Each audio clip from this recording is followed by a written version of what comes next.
ആകാശവാണി. നമസ്കാരം. പ്രാദേശിക വാർത്തകൾ വായിക്കുന്നത് സോഫിയ ഡാനിയൽ.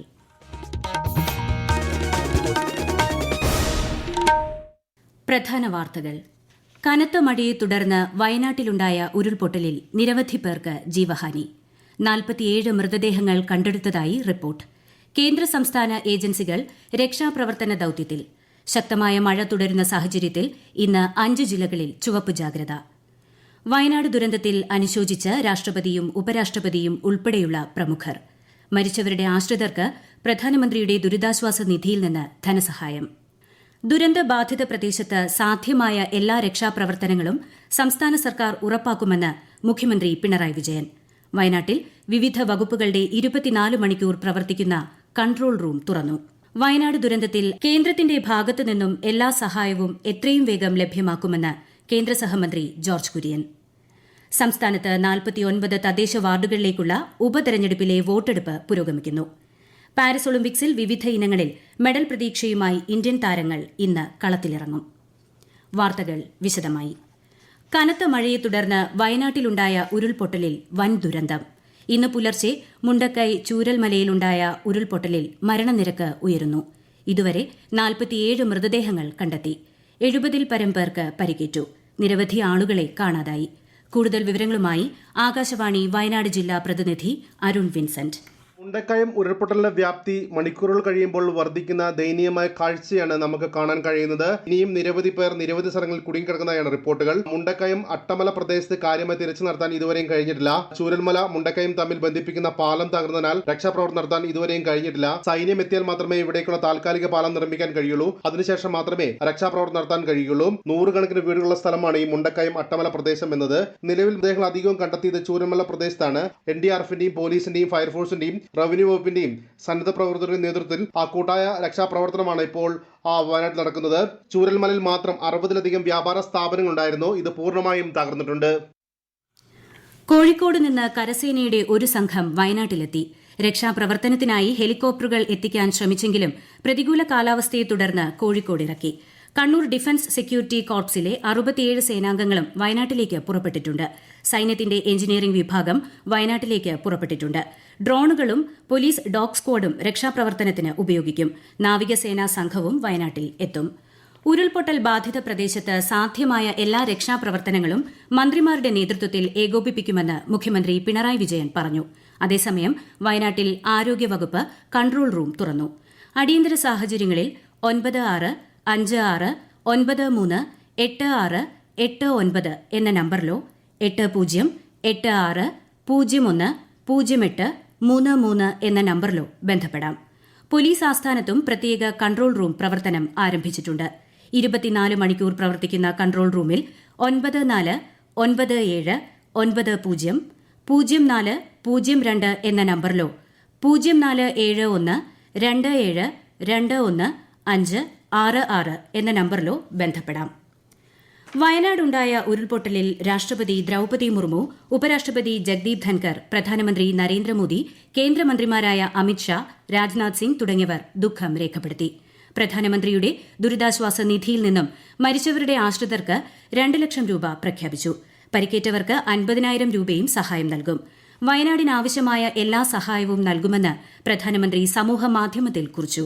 അതേസമയം ഉരുൾപൊട്ടൽ നടന്ന പ്രദേശത്ത് രക്ഷാപ്രവർത്തനം ഊർജിതമാക്കാൻ കേന്ദ്രമന്ത്രിമാരുമായി സംസാരിക്കുമെന്ന് കോൺഗ്രസ് നേതാവ് രാഹുൽ ഗാന്ധി അറിയിച്ചു. മുഖ്യമന്ത്രി പിണറായി വിജയന്റെ നേതൃത്വത്തിൽ വയനാട്ടിലെ സ്ഥിതിഗതികൾ വിലയിരുത്തി. പ്രധാനമന്ത്രി നരേന്ദ്രമോദിയും പ്രതിപക്ഷ നേതാവ് രാഹുൽ ഗാന്ധിയും ഫോണിൽ വിളിച്ച് വിവരങ്ങൾ ആരാഞ്ഞതായി മുഖ്യമന്ത്രി പറഞ്ഞു. മന്ത്രിമാരായ AK Saseendran, Ramachandran Kadannappally, K Rajan, OR Kelu, Muhammad Riyas എന്നിവർ വയനാട്ടിലെത്തി. കേന്ദ്രത്തിന്റെ ഭാഗത്തുനിന്ന് എല്ലാ സഹായവും എത്രയും വേഗം ലഭ്യമാക്കുമെന്ന് കേന്ദ്ര സഹമന്ത്രി ജോർജ് കുര്യൻ അറിയിച്ചു. പ്രധാനമന്ത്രി നരേന്ദ്രമോദി നേരിട്ട് സ്ഥിതിഗതികൾ വിലയിരുത്തുന്നുണ്ടെന്ന് അദ്ദേഹം മാധ്യമങ്ങളോട് പറഞ്ഞു. പ്രതിപക്ഷ നേതാവ് VD സതീശനും അപകടസ്ഥലത്തേക്ക് തിരിച്ചിട്ടുണ്ട്.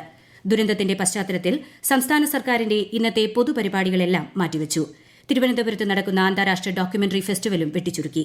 വയനാട് ഉരുൾപൊട്ടലിന്റെ സാഹചര്യത്തിൽ വയനാട് ഉൾപ്പെടെ സമീപ ജില്ലകളായ മലപ്പുറം, കോഴിക്കോട് തുടങ്ങിയ വടക്കൻ ജില്ലകളിൽ ശ്രദ്ധ കേന്ദ്രീകരിക്കാൻ ആരോഗ്യമന്ത്രി വീണ ജോർജ് നിർദ്ദേശം നൽകി. പ്രതികൂല കാലാവസ്ഥയെ തുടർന്ന് വടക്കൻ ജില്ലകളിലേക്കുള്ള ട്രെയിനുകളിൽ ചിലത് പൂർണ്ണമായും ചിലത് ഭാഗികമായും റദ്ദാക്കി. തിരുവനന്തപുരം കോഴിക്കോട് ജനശതാബ്ദി എറണാകുളത്ത് സർവീസ് നിർത്തി. ഉച്ചയ്ക്ക് 1:45 കോഴിക്കോട് നിന്ന് തിരുവനന്തപുരത്തേക്ക് തിരിക്കേണ്ട ജനശതാബ്ദി എറണാകുളത്ത് നിന്നും പുറപ്പെടും. കേരളത്തിൽ ശക്തമായ മഴ തുടരുന്നു. വയനാട്, ഇടുക്കി, മലപ്പുറം, കോഴിക്കോട്, തൃശൂർ ജില്ലകളിൽ ഉരുൾപൊട്ടൽ ഉണ്ടായിട്ടുണ്ട്. പെരിയാറിലെ ജലനിരപ്പ് ഉയരാൻ സാധ്യതയുള്ളതിനാൽ ഭൂതത്താൻകെട്ട് ഡാമിന്റെ ഷട്ടറുകൾ കൂടുതൽ ഉയർത്താൻ സാധ്യതയുണ്ട്. പാലക്കാട് ആളിയാർ ഡാമിന്റെ 11 സ്പിൽവേ ഷട്ടറുകൾ ഉയർത്തിയിട്ടുണ്ട്. മലപ്പുറം, കണ്ണൂർ, കോഴിക്കോട്, വയനാട്, കാസർഗോഡ് ജില്ലകളിൽ ഇന്ന് ചുവപ്പ് ജാഗ്രത പ്രഖ്യാപിച്ചിട്ടുണ്ട്. കോഴിക്കോട് ജില്ലയിൽ പരക്കെ മഴ തുടരുന്നു. നദികളിൽ ജലനിരപ്പ് ക്രമാതീതമായി ഉയരുകയാണ്. വിശദാംശങ്ങളുമായി ആകാശവാണി കോഴിക്കോട് ജില്ലാ പ്രതിനിധി നസീർ ബാബു.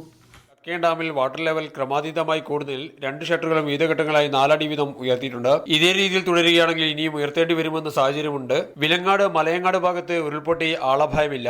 മലയങ്ങാട് പാലം ഒലിച്ചുപോയി. 4 വീടുകൾക്ക് കേടുപാടുകൾ സംഭവിച്ചു. പാലം പോയതോടുകൂടി 12 കുടുംബങ്ങൾ ഒറ്റപ്പെട്ടിട്ടുണ്ട്. പുഴയുടെ സൈഡിലുള്ള വീടുകൾക്കാണ് കേടുപാടുകൾ സംഭവിച്ചിട്ടുള്ളത്. കൈതപ്പൊയിൽ ആനോറമ്മൽ വള്ളിയാട് റോഡിൽ രൂക്ഷമായ മണ്ണിടിച്ചിലുണ്ടായി. 7 കുടുംബങ്ങളെ മാറ്റി താമസിപ്പിച്ചു. 80 മീറ്ററോളം റോഡ് തടസ്സപ്പെട്ടു. വടകര മുനിസിപ്പാലിറ്റിയിൽ 46-ാം വാർഡിൽ 15 കുടുംബങ്ങളെ സൈക്ലോൺ ഷെൽട്ടറിലേക്ക് മാറ്റാൻ നടപടി സ്വീകരിച്ചു. ജില്ലയിലെ വിനോദസഞ്ചാര കേന്ദ്രങ്ങളിൽ സന്ദർശകർക്ക് വിലക്ക് ഏർപ്പെടുത്തി. മാവൂർ വില്ലേജിൽ 3-ഉം കുമാരനെല്ലൂർ വില്ലേജിൽ 3-ഉം കുരുവട്ടൂരിൽ 1 ക്യാമ്പും ആരംഭിച്ചു. കൂടുതൽ വില്ലേജുകൾ ക്യാമ്പ് ആരംഭിക്കേണ്ട സാഹചര്യമാണ് നിലവിലുള്ളത്. കണ്ണൂർ ജില്ലയിൽ കനത്ത മഴ തുടരുന്നു. കണ്ണവം ടൌണിൽ വെള്ളം കയറി. ചുണ്ടയിൽ വെള്ളം കയറിയതിനെ തുടർന്ന് 10ഓളം വീടുകൾ വെള്ളത്തിലായി. ചിറ്റാരിപ്പറമ്പ് മുതൽ എടയാർ വരെ വാഹനഗതാഗതം നിലച്ചു. തൃശൂർ ജില്ലയിൽ ശക്തമായ മഴ തുടരുന്നു. താഴ്ന്ന പ്രദേശങ്ങളെല്ലാം വെള്ളത്തിനടിയിലായി. ജില്ലയിൽ 11 ദുരിതാശ്വാസ ക്യാമ്പുകൾ തുറന്നു. വിശദാംശങ്ങളുമായി ആകാശവാണി തൃശൂർ ജില്ലാ പ്രതിനിധി ഭരിത പ്രതാപ്. ചാലക്കുടി പുഴ ഈ വർഷത്തെ ഏറ്റവും ഉയർന്ന ജലനിരപ്പിലേക്കാണ് ഇപ്പോൾ എത്തിക്കൊണ്ടിരിക്കുന്നത്. ജില്ലയിലെ പല ഭാഗങ്ങളിലും വെള്ളം കയറി വീടുകളിൽ നിന്നും ജനങ്ങളെ മാറ്റിപ്പാർപ്പിച്ചുകൊണ്ടിരിക്കുന്ന സ്ഥിതിവിശേഷമാണ് ഇപ്പോൾ ജില്ലയിലുള്ളത്. അതിരപ്പള്ളിയിലേക്കുള്ള വാഹന ഗതാഗതവും ഇപ്പോൾ ഏതാണ്ട് നിലച്ച അവസ്ഥയിലേക്കാണ് നീങ്ങുന്നത്. 159 കുടുംബങ്ങളിലെ 484 പേരാണ് ഇവിടെ വിവിധ ക്യാമ്പുകളിലായി ഇതുവരെയുള്ള വിവരങ്ങൾ അനുസരിച്ച് താമസിച്ചുകൊണ്ടിരിക്കുന്നത്. വടക്കാഞ്ചേരി ഭാഗത്തും മഴ കാര്യമായി തന്നെ ലഭിക്കുന്നു. വടക്കാഞ്ചേരി റെയിൽവേ സ്റ്റേഷനിലെ 4 ട്രാക്കുകളിൽ 2 ട്രാക്കുകൾ പൂർണ്ണമായും വെള്ളത്തിനടിയിൽ.